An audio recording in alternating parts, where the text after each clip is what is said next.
श्रेष्ठ कवि श्रेष्ठ कविता का 47वां साप्ताहिक अंक लेकर मैं रमन शांडिल्य आपके सामने फिर उपस्थित हूँ। पिछले 11 महीनों में हमने विश्व साहित्य के कोश से कविता के रंगों को और सुगंधों को आप सब तक पहुँचाने का अपनी क्षमता के अनुसार प्रयास किया है। आपके प्रेम और उत्साहवर्धन के कारण ही हम इस मुकाम तक पहुँच पाए हैं। हम हृदय से आपका धन्यवाद करते हैं। आज हम गुलाब खंडेलवाल की बहुत संक्षिप्त किंतु मर्मस्पर्शी कविता आपके सामने प्रस्तुत करेंगे। सीता जी का पूरा वैवाहिक जीवन किसी भी साधारण स्त्री की तरह कष्ट से भरा ही रहा। अयोध्या की साम्राज्ञी बनते बनते जंगल में 14 बरस का वनवास काटने को मिला। वन के कष्ट क्या कम थे कि लंका सम्राट रावण ने उनका अपहरण किया और अशोक वाटिका में उन्हें कैद कर नाना प्रकार से प्रताड़ित किया।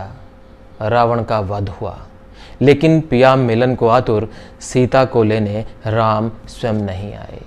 इतना ही नहीं, शुचिता की प्रतीक सीता को दशरथ नंदन राम के द्वारा स्वीकार किए जाने से पहले अग्नि परीक्षा के घोर अपमान को सहना पड़ा।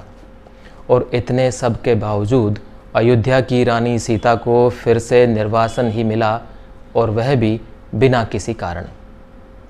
आखिर उनका दोष क्या था?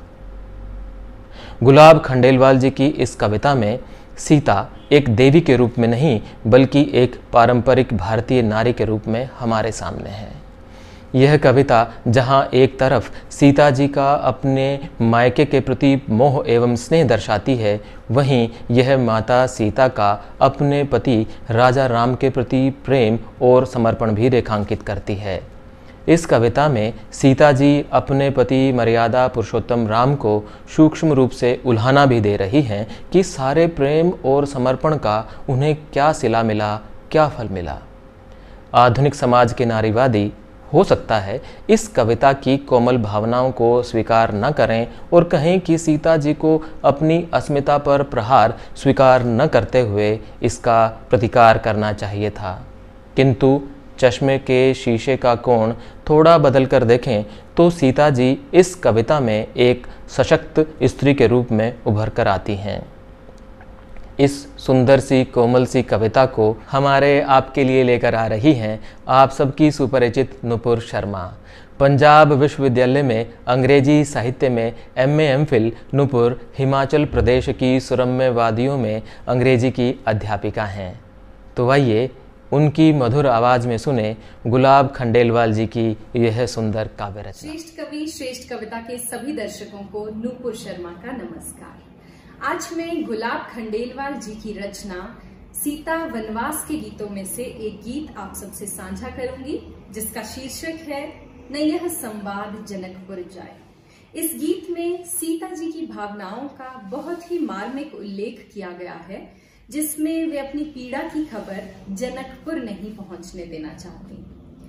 जब मैंने इस कविता को पढ़ा तो मुझे लगा कि इस कविता के माध्यम से कवि ने सीता जी को अवतार रूप में ना देखते हुए एक साधारण स्त्री मानकर उसकी व्यथा को अपने गीत में प्रकट किया है, जिसमें वह नहीं चाहती है कि ब्याह के बाद उसके जीवन में जो भी कष्ट आए हैं उनका बोध उसके पीहर में किसी को भी हो, क्योंकि वो भली भांति जानती है कि उससे उन्हें बहुत दुख पहुंचेगा।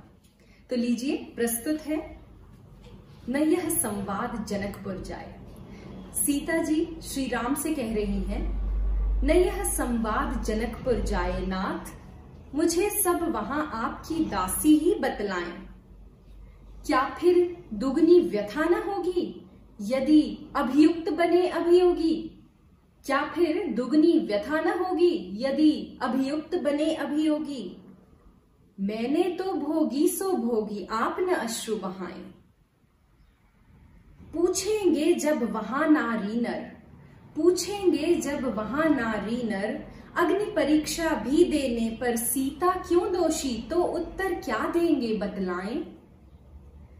2 दिन भी न कटे हैं सुख से, 2 दिन भी न कटे हैं सुख से, कहे नहीं चाहे कुछ मुख से, मां शैया पकड़ेगी दुख से, पाए नई व्यथाएं।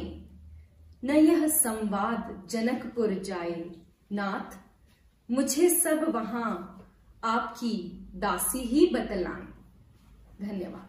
कितना बड़ा कद होगा इस व्यक्ति का जिसके जन्म दिवस 21 फरवरी को अमेरिकी राज्य मैरीलैंड के गवर्नर हिंदी दिवस के रूप में तथा उन्हें अपने राज्य का मानद नागरिक घोषित करते हैं। राजस्थान के नवलगढ़ में 1924 में जन्मे वरिष्ठ साहित्यकार गुलाब खंडेलवाल के विराट व्यक्तित्व का अंदाज इस बात से लगाया जा सकता है कि उनके मित्रों में निराला, मैथिली शरण गुप्त, बच्चन जी जैसे बड़े साहित्यकार थे। 73 पुस्तकों के रचयिता खंडेलवाल जी ने कविताएं लिखी, सोनेट लिखे, रुबाई लिखी, दोहे लिखे, ओड लिखे, खंड काव्य और महाकाव्य भी लिखे। उन्होंने शानदार गज़लें और मसनवी भी लिखे। अंग्रेजी की कुछ विधाओं को उन्होंने हिंदी साहित्य में मान्यता भी दिलवाई। वर्ष 1941 में छपी उनकी पहली पुस्तक की प्रस्तावना सूर्यकांत त्रिपाठी निराला ने लिखी। अपनी कविताओं का जब अंग्रेजी में उन्होंने अनुवाद किया तो प्रस्तावना लिखी देश के बड़े विद्वान डॉक्टर कर्ण सिंह ने। खंडेलवाल जी महामना पंडित मदन मोहन मालवीय द्वारा स्थापित भारतीय परिषद के अध्यक्ष रहे तथा अंतर्राष्ट्रीय साहित्यिक पत्रिका विश्व के वरिष्ठतम सदस्य रहे। वे अंतर्राष्ट्रीय हिंदी एसोसिएशन के अध्यक्ष भी रहे। राज्य, राष्ट्रीय तथा अंतर्राष्ट्रीय स्तर पर कितनी बार सम्मानित हुए होंगे खंडेलवाल जी, इसकी कोई गिनती कैसे करे। हरि अनंत हरि कथा अनंता। 82 वर्ष की आयु में गुलाब जी ने अपनी आत्मकथा लिखी जिसका शीर्षक है जिंदगी है कोई किताब। गुलाब खंडेलवाल बहुत वर्षों तक अमेरिका में रहे किंतु अपनी जड़ों से हमेशा जुड़े रहे और वर्ष में एक बार भारत जरूर आते थे। उनकी लेखनी एवं व्यक्तित्व को बारंबार प्रणाम। अगले सप्ताह फिर मिलेंगे एक अन्य श्रेष्ठ कवि की श्रेष्ठ रचना के साथ। तब तक के लिए नमस्कार।